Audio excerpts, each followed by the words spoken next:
Greg Clements and Zach Fehrenbaugh are up early, heading to their hopeful public land hotspot they found during the previous day's scouting mission. Well, it's the morning of November 2nd. We're headed out to hunt a new piece of public ground that a bunch of the guys from the office scouted the other day. Aaron and Zach are also going to be hunting close by as well. But we came up with a pretty good idea of a location to go based on looking at Google Earth last night, where a lot of different cover types come together. One of the things that we're keying in on is the fact that there was virtually no sign of other hunters in the area. So with a lot of hunters taking their vacations here soon, we're going to try to get ahead of that intense hunting pressure that comes in, around the 5th through the 15th of November.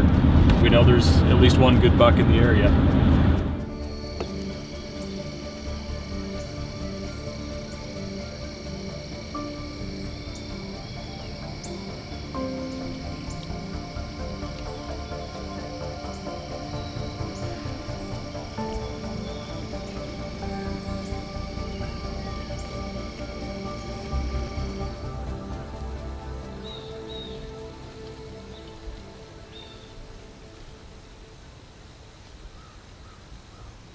We came in here this morning and got set up in kind of an observation stand. We're playing it pretty safe, but we're in a pretty good funnel between bedding out in this marsh and then a hardwood ridge that's to the south of us. There's a lot of trails going north and south, and we're right in the middle of them. Sean and Greg are a couple hundred yards back to the west from us. Already this morning we've seen a doe and a shooter buck following her. I just saw them for a split second going through this little finger of timber here. They could be pretty close to us yet, so we're going to stay on our toes.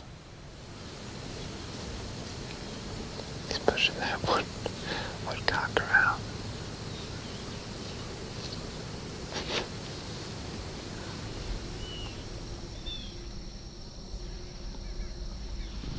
Good grief.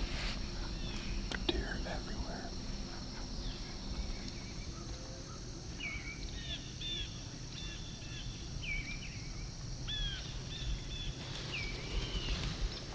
Well, the deer movement is really starting to pick up now.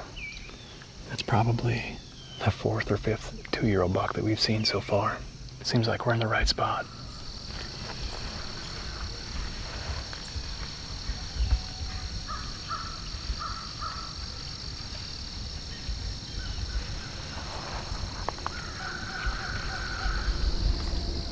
Don't move, don't move. He's got us.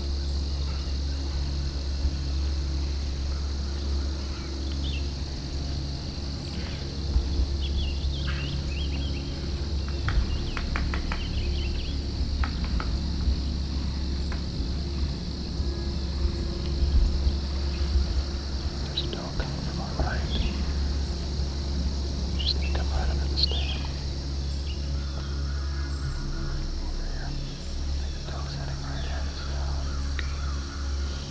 Man, looking right at her.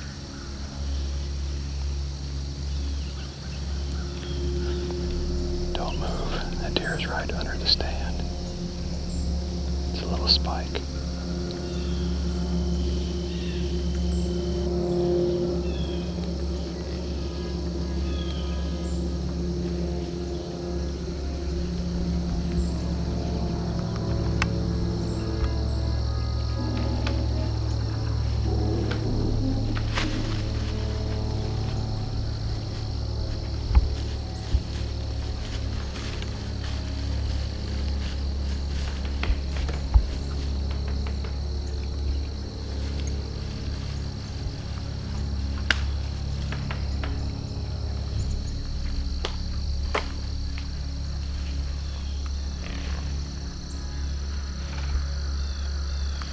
He steps out, I'm gonna shoot.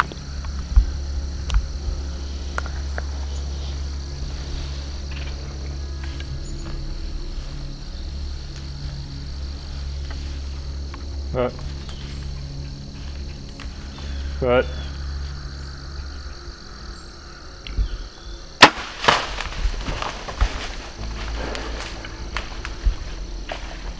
Got him. Got him, Sean. Nice shot. I'm on him.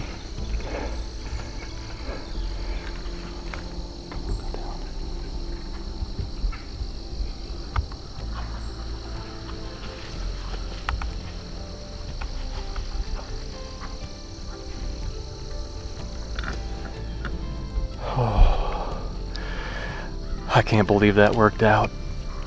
That buck, big mature buck, he's like a big tall 4x3. That's actually a deer that Aaron and Sean saw last night. They came and scouted this spot, and I got a shot at about 32 yards. Sent an arrow through him. It looked like it was just a touch back, but it was the right height, and as he was running away, I could see blood pouring out his side. Came in here, set up this morning in the dark, comes by, gives me a 30-yard shot. We got him. We got him.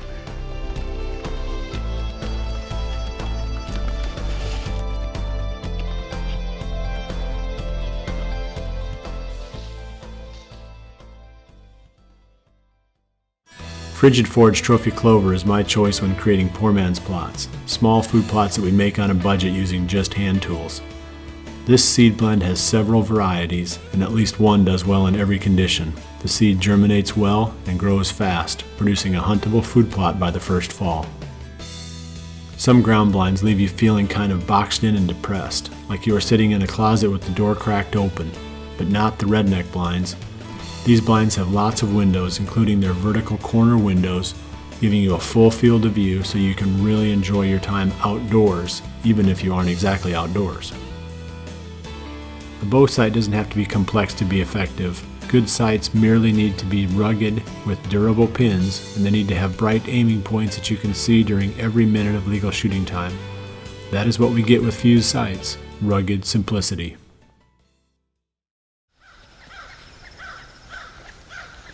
Well, we just got off the phone with Greg, and he shot a nice buck this morning, so he's not very far from us. We've had pretty good deer movement, but it's slowed down the last half hour, so we're going to get down, go recover the buck with him, and it should be pretty fun. We're pretty pumped up for him. They're right up here. Let's go see what they got. Well, as we look back at the stand, you can see that we were pretty wide open there, not very high up, maybe 14, 15 feet. And just there's not a lot of cover, not much for a backdrop. Shot the buck over here.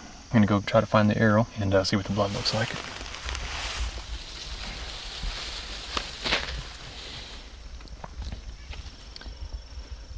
Oh yeah, it looks good. Bright blood, almost pinkish color on the wrap, covered.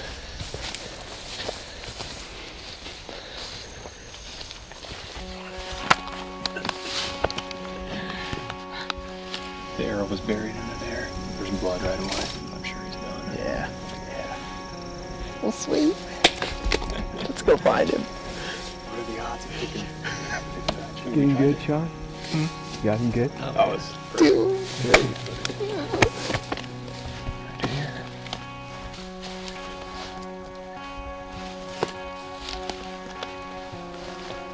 There's last right there.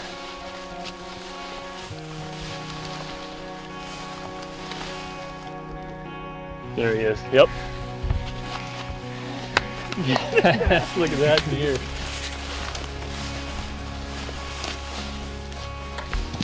Oh. Big tall fork. What a cool deer. Perfect shot. I mean, Dude, that's I figured if you guys walked far enough, you probably were gonna actually find him. our stuff is, how am I range finder? 20 yards right there. That's why I flagged you down, because I didn't want you to find a deer. Right. Dude, he's a toad.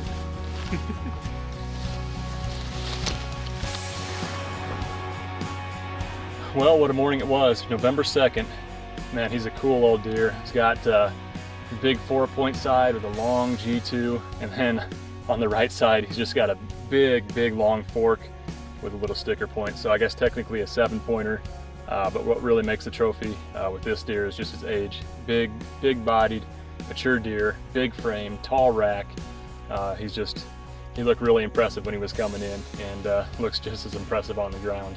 Got in about 4:30 this morning and did a hang and hunt. What we found on the map was a bunch of different cover types coming together, and when we got up in the tree and it started to get light, we could see what was out in front of us. Felt pretty good about the setup. Our one weakness was the fact that it was wide open.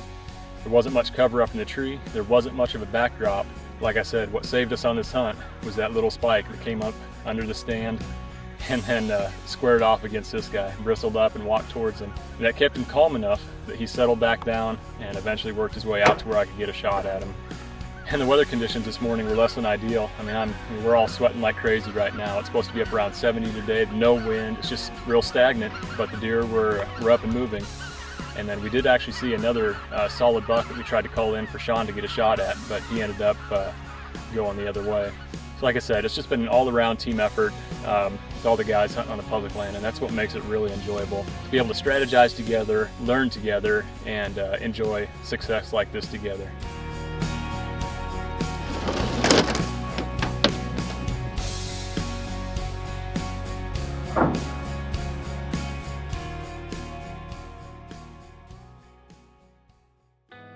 I held it full draw for nearly a minute before I released the arrow on this buck. The Hoyt Carbon Spider's lightweight and solid back wall made it easy to remain at full draw without muscle fatigue. When the buck cleared the brush, I was ready for the shot.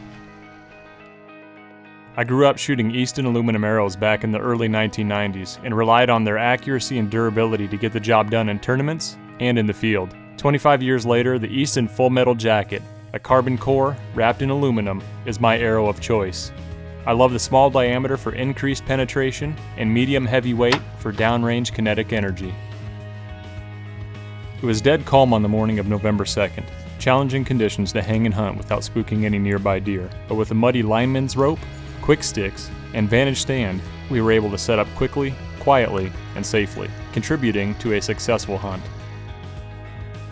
Last year I used muddy trail cameras to learn about deer movement in several hard-to-access areas on public land. 6 AA batteries in these cameras will keep them running for months, and as a result, I gained valuable information about movement patterns throughout the entire season. I found the Muddy Pro Cams to not only be affordable, but reliable as well. A good headlamp is essential for us when accessing, scouting, and hanging stands in the dark on public land. The Cabela's Alaskan Guide headlamps are bright, long-lasting on 2 AA batteries, and stand up to the elements that we put them through. As the public land team wraps up their celebration, 100 miles to the northeast, Zach Rozmus is heading back after the big 10-pointer that he encountered yesterday. Well, today is November 2nd, and it just feels like one of those days where a big buck's going to be on his feet.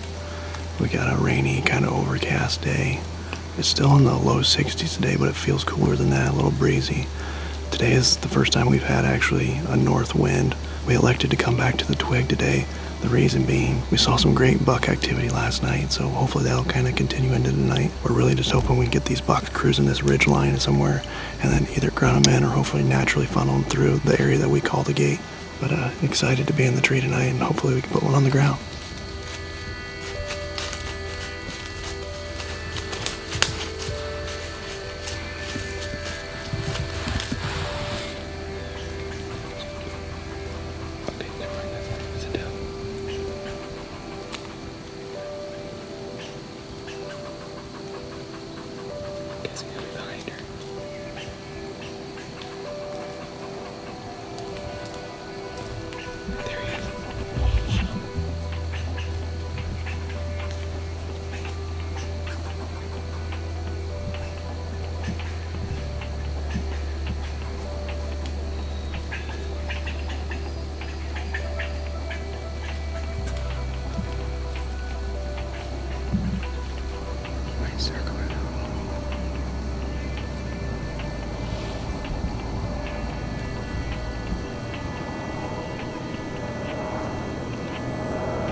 artery. He's gonna go down quick.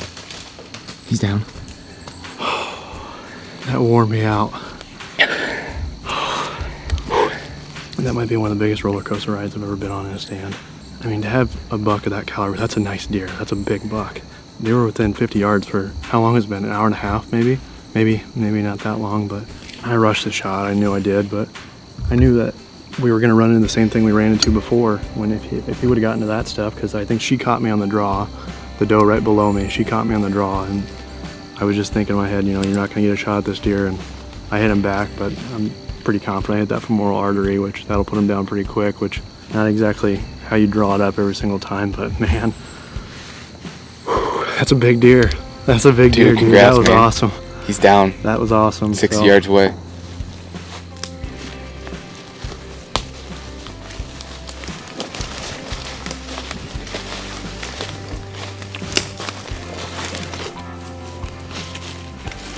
Man, he is in there.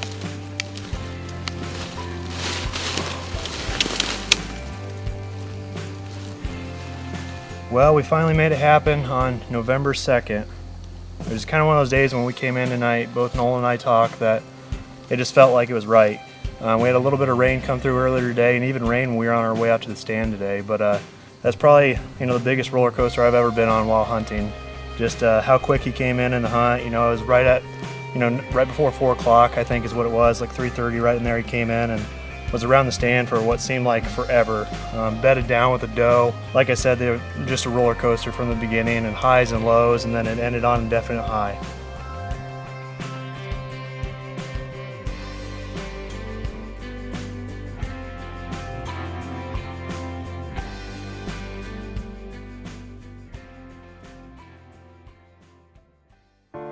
Zach's shot was back, but he clipped the femoral artery, killing the deer very quickly. A large cutting diameter broadhead like the rocket hammerhead is perfect for creating large wound channels on deer, resulting in more blood loss for shots such as this. Ozonics makes two models, the HR200 and the HR300. The 200 is more affordable but lacks some of the features and produces less ozone than the 300. But even with these limitations, we have had good success fooling most of the deer most of the time using this more affordable option. One of the biggest challenges we face when planting food plots is getting larger seeds, like soybeans, in the ground at the proper depth. Doing this requires a drill or planter. You can't just throw them out in hope. This is one of the strengths of the RTP Genesis seeder. It plants large seeds at the perfect depth for consistent germination and a solid stand.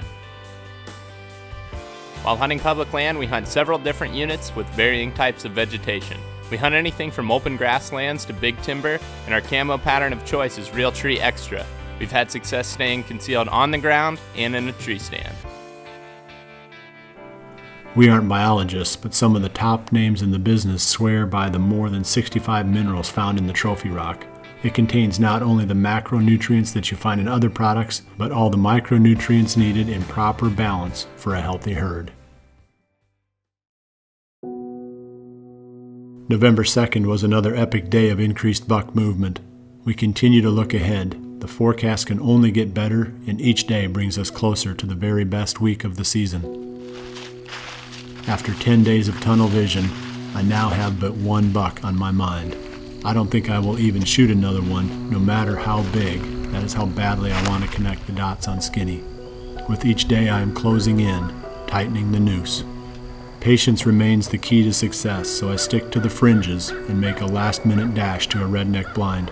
This spot would be to the extreme south end of where we've been picking up any photos of this buck Skinny. You know, I try to stay in the game whenever possible because I'm not too excited about shooting another buck, so it doesn't make a lot of sense to go other spots unless I'm just going to shoot does. But I'm trying to spend as much time as I can right around the fringes of this buck's, what we believe to be this buck's range. It's not unbelievable that he could pop out here tonight, but it would be a surprise for sure. I remain optimistic.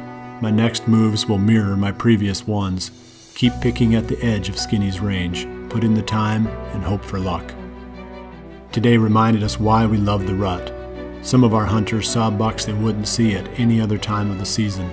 The woods just felt right.